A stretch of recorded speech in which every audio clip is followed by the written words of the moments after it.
हरे कृष्णा। राधे राधे दोस्तों, कैसे हैं आप सभी लोग। आशा करती हूँ कि आप सारे फ्रेंड्स बहुत ही ज़्यादा अच्छे होंगे। मैं भी बिल्कुल ठीक हूँ और आप सभी मित्रों का मेरे चैनल इंडियन ब्लॉग शिखा में बहुत बहुत स्वागत है। सो फ्रेंड्स, सबसे पहले आप सभी मित्रों को कार्तिक महीने की हार्दिक शुभकामनाएं। जैसा कि हम सभी जानते हैं, कार्तिक का महीना पावन शुरू हो गया है और ऐसे में हमारी पूजा जो है, हमारी जो दिनचर्या होती है वो थोड़ी सी अलग हो जाता है थोड़ा सा पूजा पाठ का जो है विधि विधान।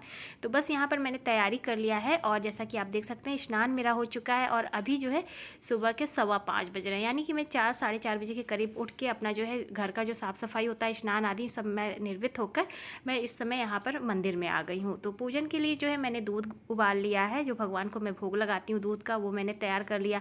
पुष्प इत्यादि सब मैंने तैयारी कर ली। इसके बाद मैं मंदिर में आ जाती हूँ और सबसे पहले जो है मेरा काम होता है मंदिर की साफ़ सफाई करना। तो स्नान करने के बाद ही जो है मैं मंदिर में झाड़ू और पोछा करती हूँ, क्योंकि स्नान करने के बाद ही हमें जो है मंदिर में आना चाहिए। तो बस यहाँ पर मैं जो है स्नान करके मंदिर में आ गई हूँ। कार्तिक के महीने में जो पूजा का विधान होता है ना, वो थोड़ा सा अलग हो जाता है। सुबह थोड़ा सा हमें जल्दी जागना होता है, यानी कि ब्रह्म मुहूर्त में स्नान करना होता है। अभी मैं आपको समय दिखा दूँ तो देखिए, एकदम बिल्कुल अंधेरा है और इस तरह से अभी अंधेरा हुआ है। यहाँ पर अभी जो है मुझे पूजन करना है। साफ़ सफाई मेरी हो गई है, मंदिर में जो है लाइट जल रही है, उसी की रोशनी आपको दिख रही है। तो यहाँ एकदम अभी अंधेरा है और यहीं मेरी माता तुलसी जी विराजमान है। थोड़ा सा मैं लाइट जला के आपको दिखा देती हूँ। तो एकदम अंधेरा है और इसी में ही जो है ब्रह्म मुहूर्त में ही स्नान करके पूजन करने का विशेष महत्व होता है कार्तिक के महीने में। आसन मैंने यहाँ लगा लिया है और अभी अंधेरा तो थोड़ा मैं जो है लाइट जला के ही अपनी पूजा करूँगी। और वैसे तो यहाँ पे मुझे दिख रहा है, लेकिन मैं थोड़ा सा आप लोगों को दिखाऊंगी कि मैं किस प्रकार से जो है अपनी सुबह की पूजा करती हूँ कार्तिक के महीने में। तो बस यहाँ पर दिखा दूँ तो देखिए, अभी अंधेरा है। यहाँ पर मैंने अपनी पूजन की जो है सारी तैयारी कर ली है और जो लाइट जल रही उसकी वजह से पर्याप्त रोशनी है, लेकिन मैं सोच रही हूँ थोड़ा सा लाइट जला दूँ तो इससे आप लोगों को भी आसानी हो जाएगी। माता तुलसी जी को मैं यहाँ पर नीचे लेकर आई हूँ। वैसे माता जी जो है ऊपर, तुलसी माता को मैं ऊपर छत पर रखती हूँ, लेकिन पूजन करने के लिए मैं हमेशा यहाँ लेके आती हूँ। मुझे आसानी रहती है सुबह में पूजन करने के लिए। चौकी पे मैंने इनको विराजमान किया है और इस तरह से मैंने जो है यहाँ पे एक माता के लिए मैं चुंदरी लेकर आई हूँ। तो ये चुंदरी हम माता को ओढ़ाएंगे। तो कार्तिक का महीना शुरू हो जाता है प्रथम दिन से, जब हम अपना पूजन शुरू करते हैं। सुबह शाम की पूजन का विशेष महत्व होता है।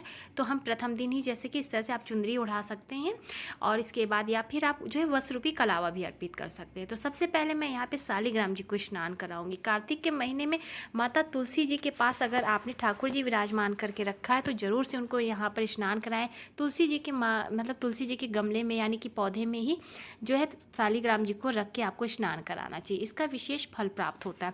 तो बस यहाँ पर मैंने जो है शालिग्राम जी को स्नान करा लिया, उन्हें अच्छे से पोंछ लिया है और थोड़ी सी इत्र की सेवा दूंगी। तो ये हमारे ठाकुर जी हैं और आज मैं जो है इनको अब मैं यहाँ पे तुलसी जी के पास रखूँगी।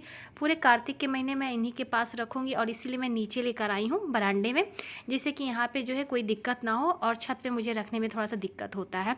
तो भगवान वैसे मेरे मंदिर में ही रहते हैं। तो बस स्नान कराने के बाद मैंने यहाँ पे इनको टीका और चंदन कर दिया। आसन रख के मैं इनको यहीं पे विराजमान करूँगी और बहुत ही अत्यंत प्रसन्न भी रहते हैं ठाकुर जी को। अगर आप तुलसी जी के पौधे में रखें तो ये भी बहुत प्रसन्न होते हैं, इनकी कृपा बहुत बनी रहती है। तो बस इस तरह से देखिए, हमने इनको यहाँ विराजमान किया। अब वस्त्र रूपी जो है मैं इन्हें मौली अर्पित करूँगी। इसी तरह से आपको कार्तिक के महीने में पूरे महीने आपको इसी तरह से पूजन अर्चन करनी है। तो बस यहाँ पर थोड़े से पुष्प अर्पित करेंगे, थोड़ा सा तिल चढ़ाएंगे। यहाँ पर देखिए, चावल हमें नहीं चढ़ाना है, तिल चढ़ाना है। इसके बाद हम माता को इस तरह से सींचेंगे। तुलसी माँ को हम थोड़ा सा जल से इस तरह से सींच लेंगे और इस तरह से सींचने के बाद अब हम जो है माँ को चुंदरी अर्पित करेंगे। देखिए, आप चाहे तो चुंदरी भी अर्पित कर सकते हैं, नहीं चाहते तो आप जो है वस्त्र रूपी मौली भी अर्पित कर सकते हैं। मैं यहाँ पे जो है प्रथम दिन इस तरह से चुंदरी उड़ा देती हूँ और इसके बाद देखिए इस तरह से माता को रोली से हम जो है इस तरह से कुमकुम से टीका करेंगे। और सिंदूर मैं अभी नहीं अर्पित करती हूँ, क्योंकि देखिए सिंदूर अर्पित करने का अलग विधान होता है कि कब हम माता तुलसी को सिंदूर अर्पित करेंगे, वो भी मैं आपको बताऊंगी। लेकिन देखिए, अभी मैं केवल रोली से ही जो है माता को इस तरह से टीका करती हूँ। इसके बाद पुष्प अर्पित करती हूँ, थोड़े से तिल चढ़ाती हूँ और इस तरह से देखिए मेरी माता तुलसी जी की पूजा हो जाती है। अब मैं जो है यहाँ पे भोग में मैं मिश्री का जो है भोग लगा रही हूँ। आप कोई भी फल फूल मिठाई जो भी आप ड्राई फ्रूट्स वगैरह भोग लगाना चाहते हैं वो आप लगा सकते हैं। मैं यहाँ पे मिश्री का भोग लगा रही हूँ, वस्त्र रूपी मौली अर्पित कर रही हूँ और इसके पश्चात में जो है अब दीपक प्रज्वलित करूँगी। सुबह शाम कम से कम जो है घी का दीपक अगर आप माता तुलसी जी के पास प्रज्वलित करते हैं तो बहुत ही शुभ होता है। कार्तिक के महीने में सुबह शाम की पूजा का विशेष महत्व होता है। तो इस तरह से देखिए यहाँ पर हमने जो है धूप दीप प्रज्वलित कर लिया है और इस तरह से अब जो है मैं यहाँ पे माता को धूप दीप दिखाऊंगी।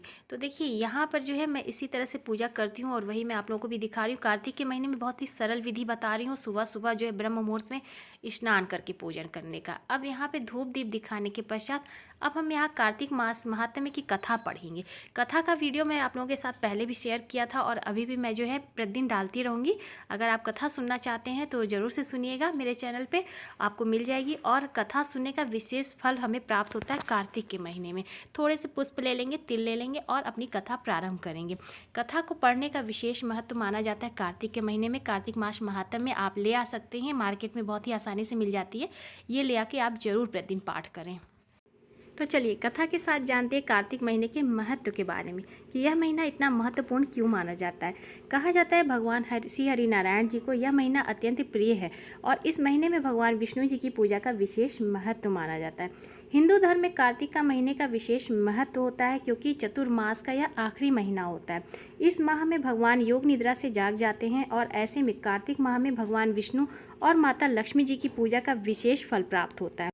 कार्तिक के महीने में माता तुलसी जी की विधि विधान से पूजा करने का विशेष महत्व बताया गया है। कहा जाता है कम से कम कार्तिक के महीने में सुबह और शाम को आपको विशेष रूप से दीपदान जरूर से करना चाहिए। घी का दीपक माता के सामने प्रज्वलित करना चाहिए। विधि विधान के साथ माता तुलसी जी की पूजा करनी चाहिए। और कहा जाता है कि देव उठनी एकादशी पर भगवान श्री हरिनारायण जी के साथ माता तुलसी जी का विधि विधान से हमें जो है विवाह करना चाहिए। तो इस तरह से कार्तिक के महीने में माता तुलसी जी की पूजा का विशेष महत्व रखा जाता है। और कार्तिक के महीने में जब हम माता तुलसी जी की पूजा विधि विधान से करते हैं तभी हमारे प्रभु श्री हरिनारायण हम पर प्रसन्न होते हैं और माता लक्ष्मी की कृपा हम पर बनी रहती है। और इस प्रकार से कार्तिक महीने का हम विशेष फल प्राप्त कर सकते हैं। कार्तिक के महीने में स्नान का विशेष महत्व बताया गया है। कहा जाता है कार्तिक के महीने में गंगा स्नान और जो है अपना सुबह ब्रह्म मुहूर्त में जो स्नान करते हैं हम, उसका विशेष फल माना जाता है। आप ऐसे में सरोवर, नदी, तट, तरोवर पे जो है जाकर स्नान करें तो आपको उसका अनंत गुना फल प्राप्त होता है। ब्रह्म मुहूर्त में जाकर आप समय से स्नान कर लें और माता तुलसी जी की पूजा कर लें तो यह भी एक नियम माना गया है और स्नान का विशेष महत्व माना जाता है। कहा जाता है कार्तिक पूर्णिमा के दिन गंगा स्नान करने से हमें 1000 बार किए गए गंगा स्नान के बराबर फल हमें जो है प्राप्त होता है। तो इसमें स्नान का जो है विशेष महत्व होता है। अब देखिए स्नान का क्या नियम होता है। आपको जो है कार्तिक के महीने में सुबह ब्रह्म मुहूर्त में जाग जाना है, यानी कि आप जो है सुबह 4 बजे से लेकर 6 बजे के अंदर अंदर आपको स्नान कर लेना है। कोशिश करें कि 5 बजे तक आपको स्नान कर लेना चाहिए। इस प्रकार से जो है आप कार्तिक स्नान कर सकते हैं और फिर विशेष पूजा पाठ कर सकते हैं। तो इस तरह से देखिए कथा हमारी यहाँ पे पूर्ण हो जाती है और हमने जो है पुष्प जो हाथ में लेके हमने कथा पढ़ी वो अर्पित करके हम इस तरह से अब माता तुलसी जी की सुंदर दिव्य आरती करेंगे। आरती जैसे कि मैं यहाँ पे करती हूँ, नमो नमो तुलसा महारानी, नमो नमो हरि की पटरानी, इस तरह कह के जो है हम आरती करते हैं। यही आरती जो है मैं तुलसी माता की करती हूँ। आचमन करके माता को जो है आरती दिखाऊंगी और इस प्रकार से मैं यहाँ पर जो है खड़े होकर अपने ही स्थान पर, अपने ही आसन पर खड़े होकर हम परिक्रमा करेंगे। देखिए आप जो है नियम ले सकते हैं। कहते हैं कि बहुत सारे नियम होते हैं कार्तिक के महीने में, आप वो नियम ले सकते हैं। और जैसे कि परिक्रमा करने की तो आप एक जो है 3 बार, 5 बार, 7 बार, 11 बार, 21 बार, 100 जो है 8 बार, इस तरह से जो है आप परिक्रमा कर सकते हैं। मैं केवल 5 बार करती हूँ क्योंकि मुझे जब मैं गोल गोल घूमती हूँ तो मुझे चक्कर आता है। तो मैं बहुत ज़्यादा तो नहीं, केवल 5 बार मैं अपने स्थान पे इस तरह से घूम लेती हूँ और परिक्रमा हो जाती है।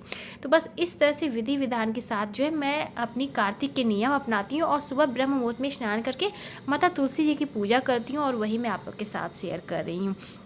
देखिए जो है कार्तिक के महीने में बहुत सारे नियम होते हैं, जिनमें से कुछ भी नियम अगर आपने अपना के पूजा कर ली ना अपनी कार्तिक के महीने में, आपको विशेष फल प्राप्त होगा। जैसे कि आप विष्णु भगवान जी और माता लक्ष्मी जी की पूजा कर सकते हैं प्रतिदिन। तुलसी माता के पास सुबह शाम का घी का दीपक जला सकते हैं, गरीबों में दान पुण्य कर सकते हैं। तो कुछ ऐसे नियम अपना लें। ब्रह्म मुहूर्त में स्नान करने का नियम अपना सकते हैं, एक समय भोजन करने का नियम अपना सकते हैं। बहुत सारे नियम होते हैं तो उस तरह से कर सकते हैं। देखिए इसमें पथिवारी भी जो है लगाई जाती है। पथिवारी की पूजा की जाती है। पथवारी की पूजा देखिए मैं नहीं करती हूँ, क्योंकि कुछ नियम होते हैं पूजा पाठ के जिन्हें कि आप अपना के पूजा करें तो ही जो है फल प्राप्त होते हैं। अब आपने देखा देखी तो कर लिया, लेकिन अगर आप नहीं उस नियम को अपना पाए और आपका खंडित हो जाता है तो ऐसे में आपको पूजा का फल नहीं प्राप्त होगा।